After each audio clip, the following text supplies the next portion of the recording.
اللہ کبھی کسی کو بے وجہ نہیں توڑتا۔ اگر اللہ نے تمہیں دنیا کے ہاتھوں توڑ دیا ہے تو اصل میں وہ تمہیں اپنے قریب لانا چاہتا ہے اور تمہیں یہ احساس دلانا چاہتا ہے کہ تمہارا میرے سوا کوئی مددگار نہیں۔ یہ سب وقتی رشتے ہیں، آخر میں سب تمہیں چھوڑ جائیں گے۔ اللہ تو انسان کے ساتھ ہمیشہ رہتا ہے اور ہمیشہ رہے گا۔ تو اصل میں تمہارا ٹوٹنا اللہ سے ملنے کا ایک بہانہ تھا۔ جو غم تمہیں اللہ سے ملوا دے وہ غم نہیں، نعمت ہے۔ اللہ کبھی بھی انسان کو مایوس نہیں ہونے دیتا۔ وہ اگر امید کا ایک دروازہ بند کرتا ہے تو اس کے بدلے 10 دروازے اور کھول دیتا ہے، لیکن ان دروازوں کو دیکھ وہی سکتا ہے جو یقین کرتا ہے۔ اور جانتے ہو یقین کیا ہے؟ تب بھی آگے بڑھنا جب زندگی تھکا کر گرا دے، تب بھی مسکرانا جب مسکرانے کی کوئی وجہ نہ ملے، اور کہنا اللہ تو راضی ہے تو میں بھی راضی۔ اس چیز کے لیے ہاتھ اٹھانا اور گڑگڑانا جس کا ملنا ناممکن ہو۔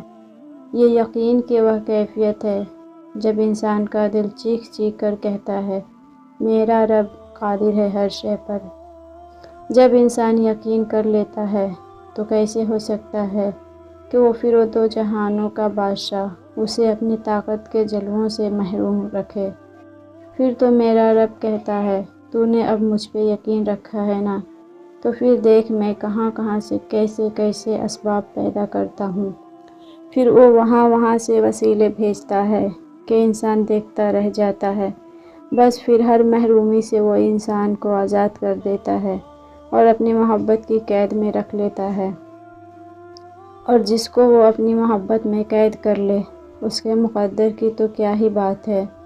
جب وہ معجزے کرنے پہ آتا ہے تو مجال ہے کہ کسی چیز کو جو رکاوٹ بنے۔ میرا رب تاک راتوں میں جلتا ہوا وہ چراغ ہے جس کے نور سے دو جہاں مہکتے ہیں۔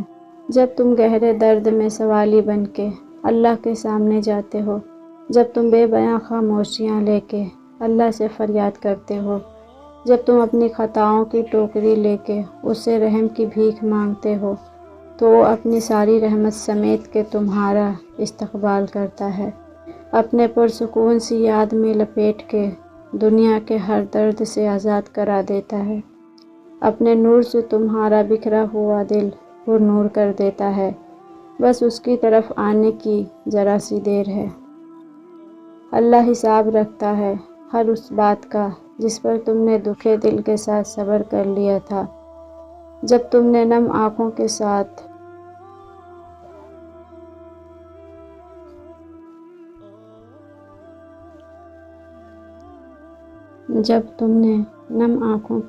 بھی ہنسنا نہیں چھوڑا تھا، جب اچانک لیٹے لیٹے ماضی کی تلخ یاد نے دل و دماغ بوجھل کر دیے تھے اور تم نے بے چین ہو کر کروٹ بدلی تھی، جب رات کو سوتے میں آنسو تمہاری آنکھوں سے پھسل رہے تھے اور تم انجان تھے مگر اللہ بے خبر نہیں تھا، جب کسی کے سخت جملوں نے تمہارے دل کے ٹکڑے ٹکڑے کر دیے تھے اور تم مسکرا کر سہ گئے تھے، وہ تمہاری ہر اس تکلیف کا حساب رکھے ہے۔ تمہیں یہ وقت بھلے ہی مشکل لگ رہا ہو مگر تمہاری سب مشکلات کا حل بس اس کے ایک کن میں رکھا ہے۔ وہ تمہاری روتی ہوئی آنکھوں کو یوں ٹھنڈا کر دے گا جیسے اس نے یعقوب کی آنکھوں کو ٹھنڈا کر دیا تھا۔ وہ تم تک ہر کھوئی ہوئی چیز بھی یوں واپس لے آئے گا جیسے وہ اندھے کنویں سے یوسف کو نکال کر یعقوب تک لے آیا تھا۔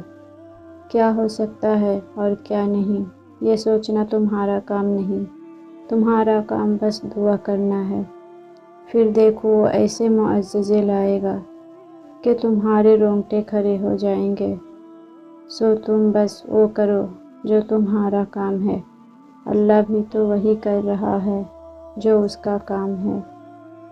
تیرے رب کے پاس تیرے لیے عطاؤں کا سمندر ہے، تمہارے یہ ضبط کے آنسوؤں کا ایک ہی قطرہ اس رب کی رحمت کے سمندر میں شور مچا دیتا ہے اور اس چیز کو بھی کھینچ لے آتا ہے جو تمہارے مقدر کا حصہ نہیں ہوتی، کیونکہ جن راستوں کا سفر تکلیف دہ ہو اس کا اختتام ہمیشہ حسین ہوا کرتا ہے۔ اللہ فرماتا ہے اور عنقریب تمہارا رب تمہیں پھر دے گا اس کی طرف جس میں تمہاری خوشی ہے۔ تو سنو، یہ مت سوچو کہ تمہاری دعائیں نہیں سنی جا رہی یا کبھی قبول نہیں ہوں گی، بلکہ جان لو تمہاری دعائیں تو عرش پر جا چکی ہیں۔ اس کے تو بس ایک کن کی بات ہے، جب تمہارے حق میں بہتر ہوگا تو اس نے کن کہنا ہے اور فیکون کے معززے ہو جانے ہیں۔ اگر آپ اللہ پر بھروسہ کریں گے تو وہ کسی کو آپ کو نقصان نہیں پہنچانے دے گا، اور اب تک جو نقصان ہوا ہے وہ اس کی اجازت سے پہنچا ہے، کیونکہ آپ کی زندگی اس کی ملکیت ہے۔ اس نے آپ کی زندگی کے لیے ایک فیصلہ لیا ہے جو شاید آپ کو ناپسند ہو، لیکن وہ درست ہوگا۔ جب اللہ کی مرضی کے بغیر اس کائنات کا ایک پتا بھی نہیں ہل سکتا، تو پھر تمہارا اللہ سے بار بار رجوع کرنا، اس سے مانگنا بے وجہ نہیں ہے، جو تمہارے ہاتھوں میں اتنی جان ڈال دیتا ہے کہ وہ دعا کے لیے اٹھ سکیں۔ وہ پھر ان اٹھے ہاتھوں کی لاج بھی رکھتا ہے۔ انتظار کرنا مشکل ہے، مگر اس انتظار کے بعد جو اجر تمہارے لیے لکھا گیا ہے وہ تمہاری زندگی بدل دے گا۔ بس ہر چاہت سمیت خود کو اللہ کے سپرد کر دو اور پھر دیکھنا وہ تمہیں کیسے ہر غم سے آزاد کر دے گا۔ یقیناً وہ وقت بہت ہی قریب ہے کہ جب تمہارا رب تمہیں خوش کرنے میں کوئی کسر نہیں چھوڑے گا، بالکل ویسے ہی جیسے کہ تم نے اس کی رضا کے لیے اپنی خواہشات کو قربان کرتے ہوئے اپنے صبر سے اسے راضی کرنے میں کوئی کسر نہیں چھوڑی۔ پھر مایوس مت ہو، دل سے نکلی ہوئی ایک دعا ہر گمان کو یقین میں بدل دیتی ہے، اور اللہ تمہیں خواب تب دکھاتا ہے جب وہ ان کی تدبیر پر راضی ہوتا ہے، ورنہ اگر اس نے تمہیں وہ نہ دینا ہوتا جو تم مانگ رہے ہو تو کیا وہ تمہیں کبھی دعا کی توفیق دیتا؟